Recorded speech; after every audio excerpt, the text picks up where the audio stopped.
Santiago. I work for Chris Pasatic Center for Employment and Training. And tonight we're having an MLK Paint Night where this is the first fundraiser for MLK Day, which is January 16, 2017.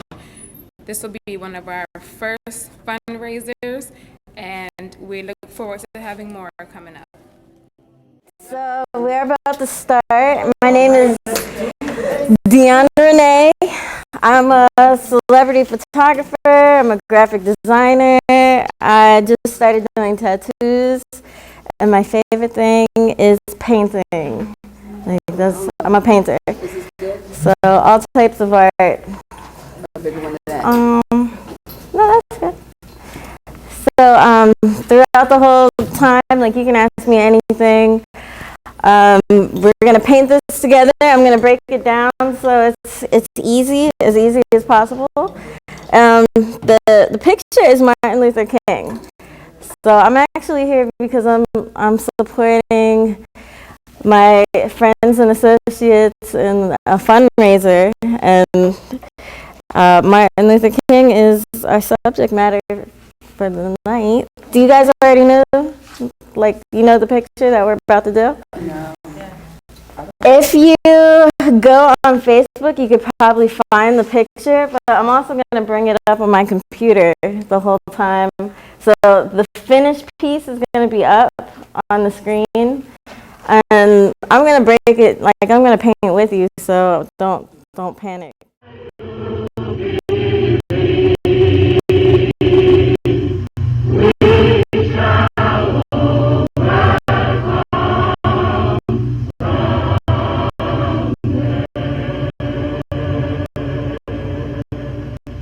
At this time, I have the honor to present to you the moral leader of our nation.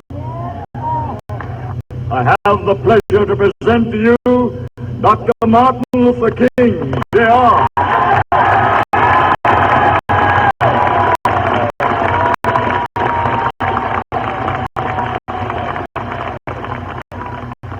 I am happy to join with you today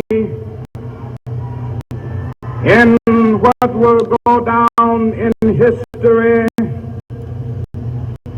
as the greatest demonstration for freedom in the life of the Negro is still sadly crippled by the manacles of segregation and the chains of discrimination. 100 years later, the Negro lives on a lonely island of poverty in the midst of a vast ocean of material prosperity. 100 years later,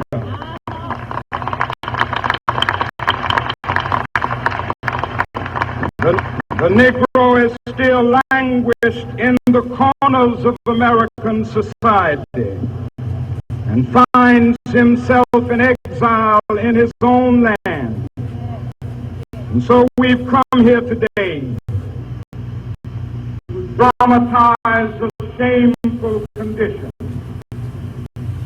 In a sense, we've come to our nation's capital to cash a check. When the architects of our republic wrote the magnificent words of the Constitution and the Declaration of Independence,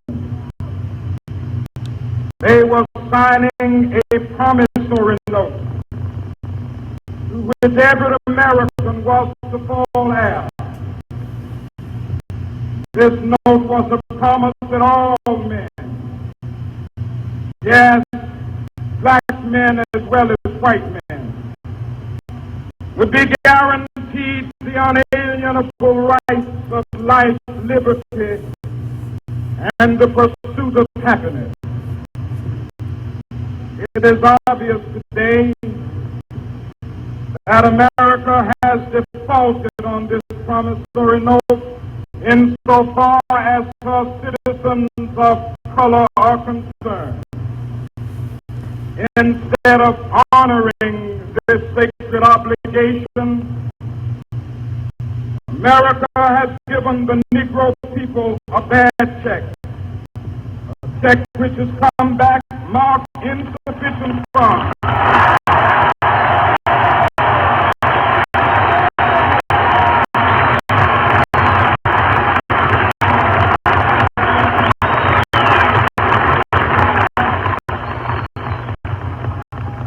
But we refuse to believe that the Bank of Justice is bankrupt.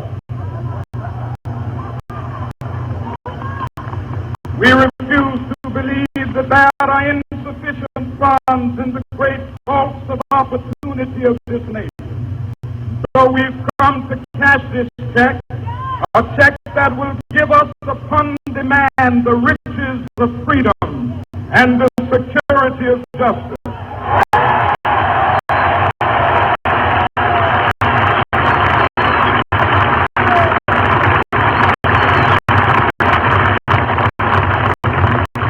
We have also come to this hallowed spot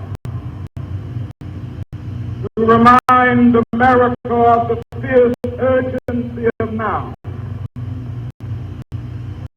This is no time to engage in the luxury of cooling off or to take the tranquilizing drug of gradualism.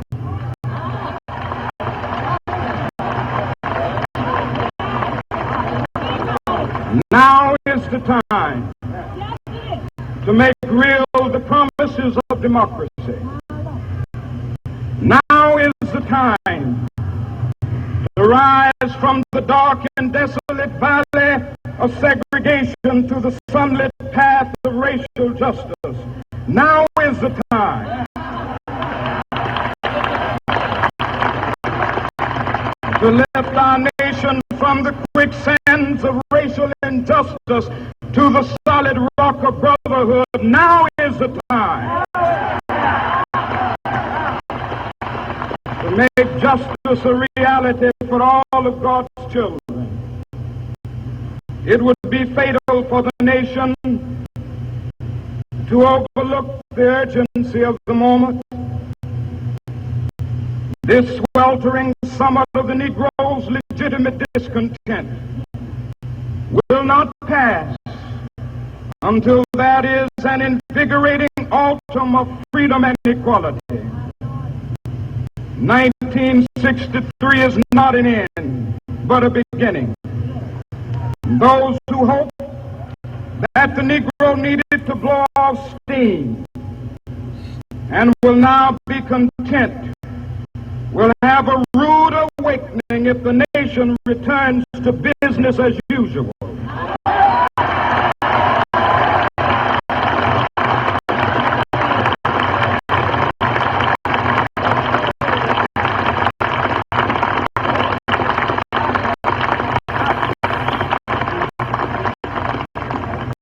There will be neither rest nor tranquility in America until the Negro is granted his citizenship rights. The whirlwinds of revolt will continue to shake the foundations of our nation until the bright day of justice emerges. But that is something that I must say to my people who stand on the warm threshold which leads into the palace of justice. In the process of gaining our rightful place, we must not be guilty of wrongful deeds. Let us not seek to satisfy our thirst for freedom by drinking from the cup of bitterness and hatred.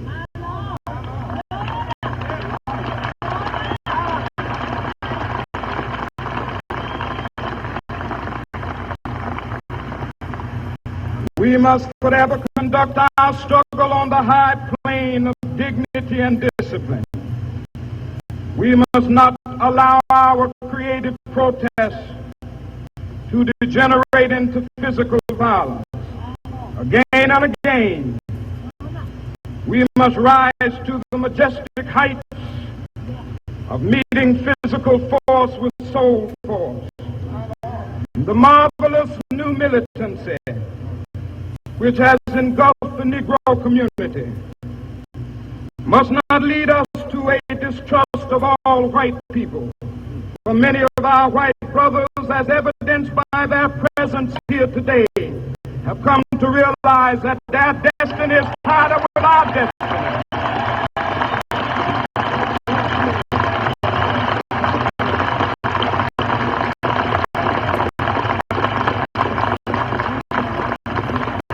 And they have come to realize that their freedom is inextricably bound to our freedom. We cannot walk alone. And as we walk, we must make the pledge that we shall always march ahead.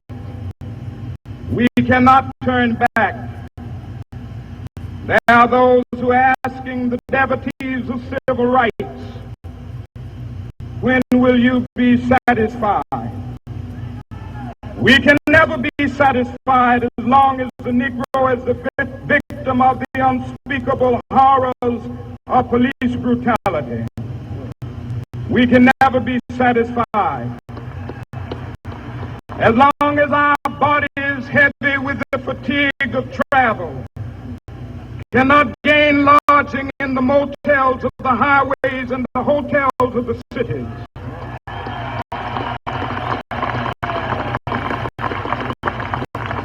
We cannot be satisfied as long as the Negro's basic mobility is from a smaller ghetto to a larger one.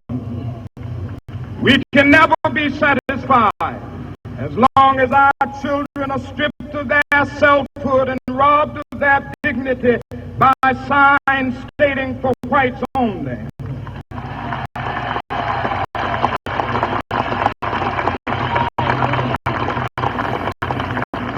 We cannot be satisfied as long as a Negro in Mississippi cannot vote and a Negro in New York believes he has nothing for which to vote.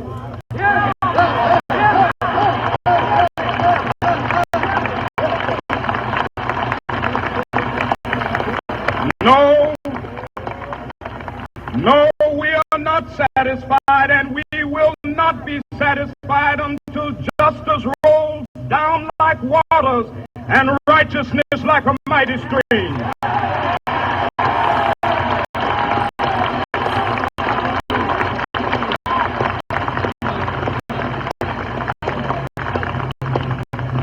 I am not unmindful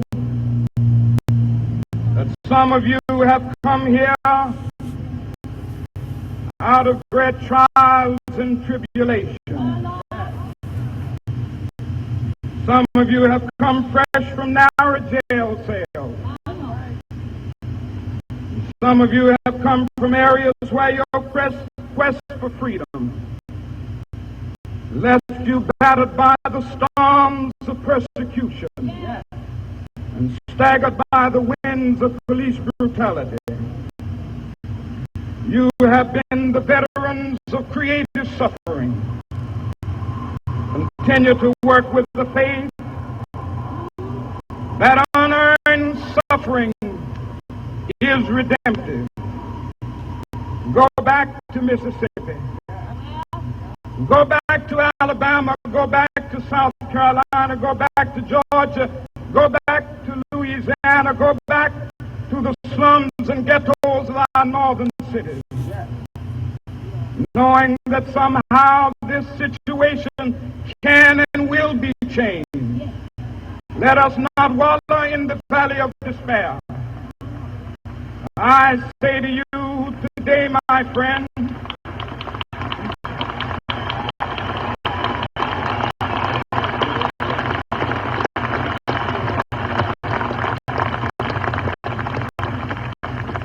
so even though we face the difficulties of today and tomorrow, I still have a dream. It is a dream deeply rooted in the American dream.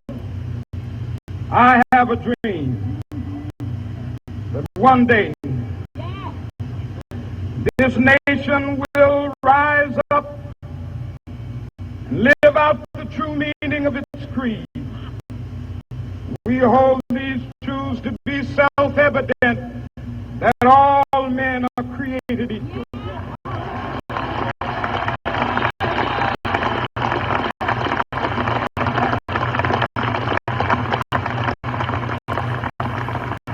I have a dream that one day on the red hills of Georgia, the sons of former slaves and the sons of former slave owners will be able to sit down together at the table of brotherhood. I have a dream that one day,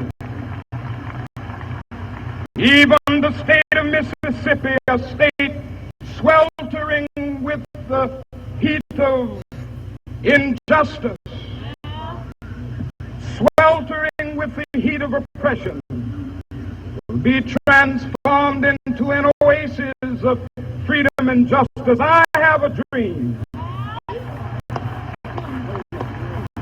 that my 4 little children will one day live in a nation where they will not be judged by the color of their skin, but by the content of their character. I have a dream today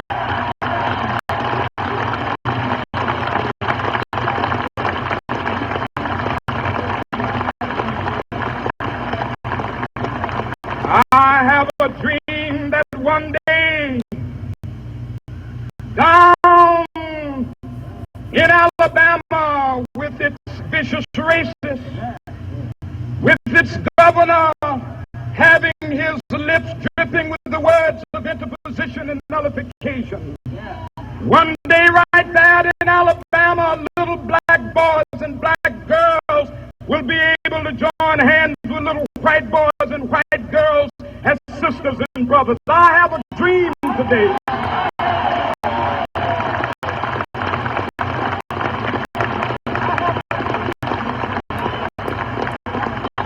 I have a dream that one day every valley shall be exalted, and every hill and mountain shall be made low, the rough places will be made plain, and the crooked places will be made straight, and the glory of the Lord shall be revealed, and all flesh shall see it together.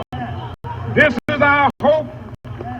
This is the faith that I go back to the South with.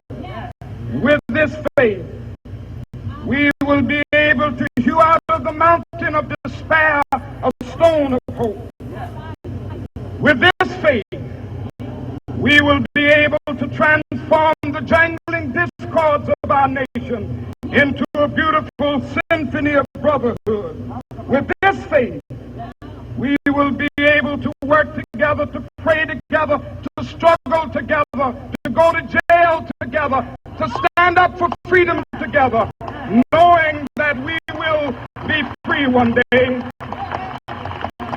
This will be the day. This will be the day when all of God's children will be able to sing with new meaning, "My country, tears of thee. Sweet land of liberty, of thee I sing. Land where my fathers died, land of the pilgrim's pride. From every mountainside, let freedom ring. And if America is to be a great nation, this must become true. And so let freedom ring from the prodigious hilltops of New Hampshire. Let freedom ring from the mighty mountains of New York.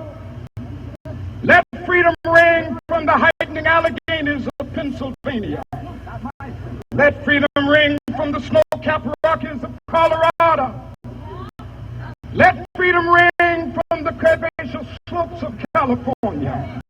But not only that, let freedom ring from Stone Mountain of Georgia. Let freedom ring from Lookout Mountain of Tennessee. Let freedom ring from every hill and molehill of Mississippi, from every mountainside. Let freedom ring in